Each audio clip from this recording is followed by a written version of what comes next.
대림동 여경 사건은 여경 혐오도 여성 혐오도 아닙니다. 그렇게 몰고 가려는 프레임에 넘어가지 마시고요. 문제는 안녕하세요. 썬튜브가 있잖아요. 이선옥입니다. 오늘 얘기할 사건은 대림동 여경 사건이라는 주제입니다. 여러분 이 사건들 많이 알고 계시죠? 5월 17일 대림동에서 여경 1명과 남경 1명이 술 취한 시민, 남성 시민 2명을 상대하다가 여경이 시민의 물리력에 제대로 대응하지 못하고 밀리는 장면을 보았고, 또 그 과정에서 남성 시민의 도움을 요청하는 장면이 짧게 돌면서 여경 자질론과 여경 무용론이 계속 불거지고 있습니다. 이에 대해서 경찰청은 민감용 경찰청장이 직접 이례적으로 나서서 여경의 대응에 문제가 없었고 훌륭하게 이 사건을 해결한 경찰에게 감사드린다라는 말씀을 하셨고요.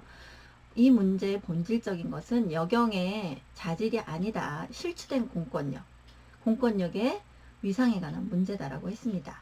그 뜻은 뭐냐 하면 그동안 과잉진압 논란 때문에 늘상 경찰이 최소한의 물리력을 가동해서 이런 장면을 보이다 보니까 결국은 시민들이 공권력에 대한 두려움이 없어졌다는 거죠. 경찰력의 강화, 현장 진압에서 물리력의 대응력을 좀 더 강화하는 방식으로 해결해야 된다고 발표를 했습니다. 또 한편 이것은 여성 혐오의 문제이기도 하고 여경 혐오이기 때문에 여경에 대한 비난을 멈추고 여경 자질론, 여경 무용론을 들이밀지 말라는 요구까지 있었고요. 진보 매체는 여경이 확산되는 사태를 두려워하거나 싫어하는 남성들의 백넷이다라는 또 규정을 하고 있습니다. 특히 한겨레가 그런 기사를 실었죠. 이 문제의 본질은 그간 경찰력이라는 공권력이 보여온 성별 편향 대응과 여경 자질론이 만나서 결국은 경찰 불신으로 이어진 그리고 확대된 사건이라고 저는 봅니다. 그동안 어떤 일이 있었을까요? 첫 번째로 해화역 시위 사례를 들 수 있습니다. 해화역 시위 사례에서 여성들이 내건 주된 구호가 편파수사 규탄이었습니다. 여기에서 편파수사의 대상은 경찰이죠. 여성이 신고했을 때는 제대로 출동도 안 하고 처벌도 안 하다가 남성이 피해자가 되니까 신속하게 수사하고 여성 범죄자를 검거했다 라는 게 이 여성들의 불만이었습니다. 그래서 해당 집회에서는 공권력에 대한 조롱이 많았죠. 첫 번째로 경찰을 상징하는 포도리 그림을 놓고 너도 같이 봤지?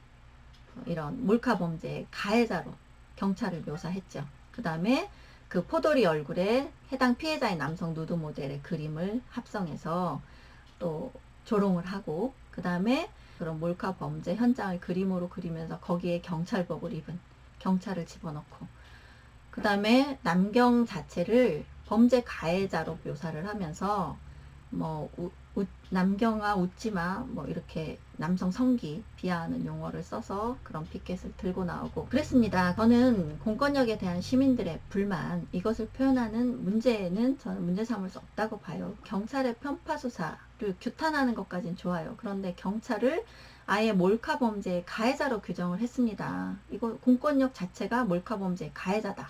그리고 동조한 범죄자다. 표현물들이 그냥 공공연하게 있었습니다. 그런데 이 시위에 대해서 경찰이 보인 대응은 어땠었나요? 공권력을 조롱하거나 공권력이 하지 않은 범죄 행위를 했다고 한 제기에 대해서는 일체 문제 삼지 않았습니다. 그러면서 이 더위에 여성들이 시위하는데 고생한다고 경찰청장께서는 아이스팩을 지원해라 이런 얘기도 했고, 그 시위에 운영진들을 직접 만나서 면담도 하고 요구를 충분히 경청하고 우리가 성심성의껏 이행하겠다라고 정말 친절하게 대응을 해줬죠. 두 번째로 이수역 사건이 있었습니다. 이수역 사건은 여러분이 잘 아시다시피 맨 처음 발단이 여성 2명이 네이트판에 올린 글이었죠. 그게 청와대 청원까지 가면서 하루 만에 30만 명의 서명을 청원을 동원하는 그런 정도의 폭발력을 가진 사건이 되었죠. 그때 이 여성들이 우리는 경찰이 출동을 요청했는데도 30분 넘도록 오지 않았고 수사 과정에서도 여경이 없어서 불안하고 두려움에 떨었다 이런 얘기를 했다가 경찰이 바로 반박을 했습니다. 우리는 4분 만에 도착했고 수사 과정에서도 남자 여자를 분리해서 제대로 문제없이 수사했다라고 입증까지 했습니다. 여성들의 말이 거짓말이었다는 것이 드러났죠. 그런데도 국회에서는 경찰청장에게 아직 피해자인지 밝혀지지 않은 상태에서 해당 여성들에게 혹시라도 공권력 2차 가해를 하지 않도록 조심해라 라는 꾸지람도 듣고 그랬습니다. 이 여성들 수사 과정에 경찰이 어떤 대응을 했냐면 무려 19명의 경찰을 전담반을 꾸려서 40일 동안 조사를 했습니다. 국가수해까지도 갔고요. 이런 경찰력과 행정력을 동원해서 수사를 했지만 결국 쌍방폭행이 되었어요. 이 여성들이 경찰에 대해서 사과하고 싶다라고 했습니다. 그럼 이 여성들의 그 공권력에 대한 경찰력에 대한 거짓된 말, 여기에 대해서 경찰은 어떻게 대했습니까? 책임을 묻지 않겠다고 했습니다. 거짓된 폭로로 인해서 적재적소 적시에 쓰여야 할 경찰력을 엄청난 낭비를 하게 만들었죠. 이런 공권력에 대한 조롱이나 우롱이 어디 있습니까? 실제 경찰력에 다른 동료 시민들에게 피해를 끼친 사건이죠. 그런 피해를 입혔는데도 이 여성들에게 책임을 묻지 않겠다고 했습니다. 책임을 물었어야 된다는 게 아니라 경찰이 성별 편향적인 대응을 해왔다는 거죠. 여성이면 무조건 여성이 공권력을 조롱하고 우롱한 행위에 대해서 문제 삼지 않았습니다. 반면 이번 대림동 여경 사건에서 경찰의 대응 어땠습니까? 그 온라인 커뮤니티를 중심으로 돌았던 여경 자질론에 대한 비판, 문제 제기에 대해서 커뮤니티를 압박했습니다. 구로소에서는 커뮤니티 운영자들에게 공문을 보내서 여경에 대한 또 경찰에 대한 명예훼손성 발언을 삭제하지 않으면 법적 처리하겠다 이렇게 압박을 했습니다. 경찰에 대한 비판적인 여론을 온라인 커뮤니티를 검열하고 압박해서 없애려고 한 거죠. 여경이라는 존재가 비판의 성역입니까?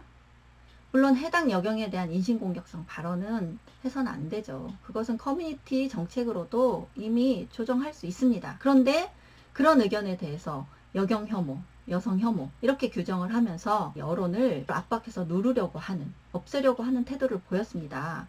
여경이, 경찰이 어떤 비판에서도 성역일 수 없듯이 여경 자질론도 당연히 제기될 수 있습니다. 남성이었어도 무기력하게 당하는 공권력의 모습을 보면 누구라도 내 안전에 대한 불안을 느낄 수가 있습니다. 이에 대한 문제 제기와 개선 요구는 당연한 것이죠. 커뮤니티를 중심으로 여경의 비판론이 제기되니까 거기에 대해서는 의견이 나오지 못하게 압박해서 막고 이런 태도를 보이니까 계속 이 문제가 가라앉지 않는 겁니다. 공권력의 위신을 바로 세우려면 지금 같은 대응과 사태 인식으로는 영원히 불가능합니다.